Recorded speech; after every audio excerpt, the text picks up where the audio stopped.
सेठ धनीराम अपने गांव के सबसे अमीर और समझदार व्यक्ति थे। उनकी ईमानदारी और चतुराई की चर्चा दूर दूर तक होती थी। सेठ जी न सिर्फ धनवान थे बल्कि दयालु भी थे। वे ज़रूरतमंदों की मदद करते और गरीबों को बिना ब्याज के कर्ज देते थे।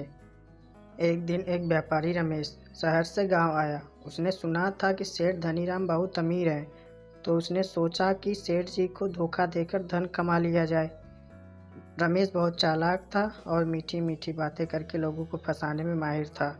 रमेश सेठ जी के पास गया और बोला, सेठ जी, मैं दूर देश से आया हूँ और दुर्लभ रत्न लाया हूँ। अगर आप चाहें तो इन्हें खरीद सकते हैं, यह आपको बहुत लाभ देंगे। तब सेठ धनीराम बोले, रत्न तो मैं देखना चाहूँगा, लेकिन मैं उनकी सच्चाई परखूंगा। रमेश को लगा कि सेठ जी भी आम लोगों की तरह लालच में आकर झांसे में आ जाएंगे। उसने सेठ जी के सामने एक चमकता हुआ पत्थर निकाला और कहा, यह एक अनमोल हीरा है जिसकी कीमत लाखों में है।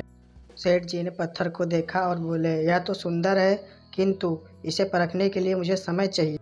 रमेश को लगा कि सेठ जी अब इसके जाल में फंस गए हैं। वह बोला, सेठ जी, मौका बार बार नहीं आता है। सेठ धनीराम मुस्कुराते हुए अपने एक पुराने मित्र को फ़ोन किया जो रत्नों का अच्छा जानकार था।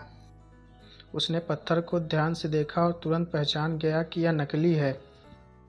सेठ जी रमेश की ओर देखकर बोले, मित्र, यह तो साधारण पत्थर है जिसे तुम लाखों में बेचने आए थे। यह तो धोखा है। यह सुनकर रमेश घबराकर भागने लगा, लेकिन गांव वालों ने उसे पकड़ लिया। सेठ जी ने उसे सबक सिखाने के लिए पंचायत के सामने पेश किया। पंचायत ने फैसला किया कि रमेश को सभी गांव वालों से माफ़ी मांगनी होगी और कभी धोखाधड़ी न करने का वचन देना होगा।